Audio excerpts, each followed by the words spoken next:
Some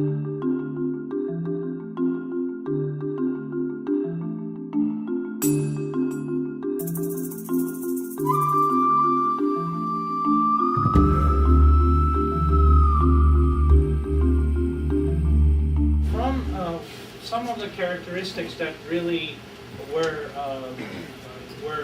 imperative, or they were the founding building blocks of this design, were repeatability, measurement accuracy, and real-world results.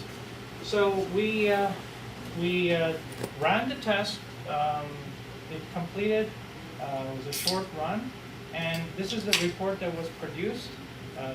3 iterations, 320 seconds each, essentially running 640 gigabits of traffic per second with 64 10 gig ports.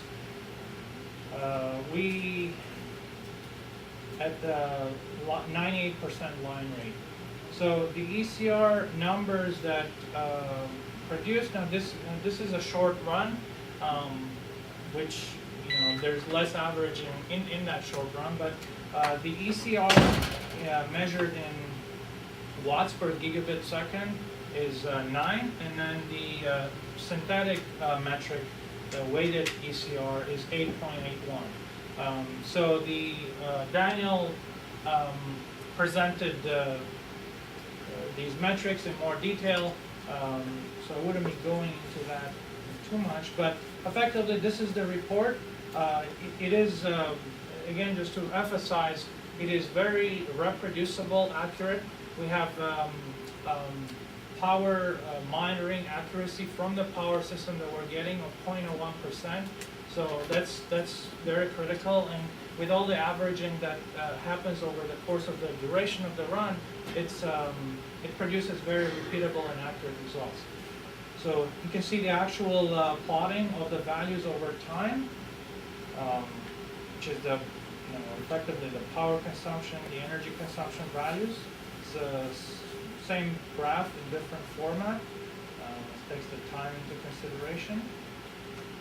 You can see the actual measured values of around 5.3 kilowatts in idle condition, midpoint, so half load, at 5.516 kilowatts, and then maxing out at a bit over 5.6 kilowatts. So going further, effectively what's also important to highlight here is that we're capturing the current and voltage values as well, but ultimately it's the total energy consumption that plays into the actual formula computations. And here are the results. You can see 627 gigabits per second for total throughput that comprises 98% of line rate. These are 64-byte UDP frames, effectively, that are routed through the core router.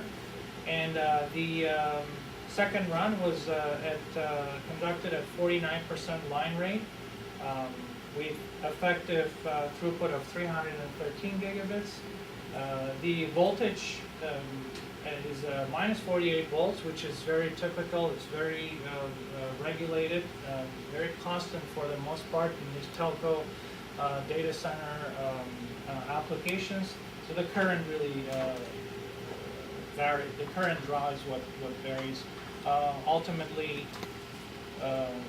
producing the various power values and energy consumption values. And what you see here is a tier score. That this is not a metric in that comes out of the ECR specification, but in the iX Screen product itself, we support a number of advanced computations. We also support this metric based on Verizon's specification that emerged from their NEPS compliance group. So you can see again the values of ECR and ECRW, and this really concludes the test.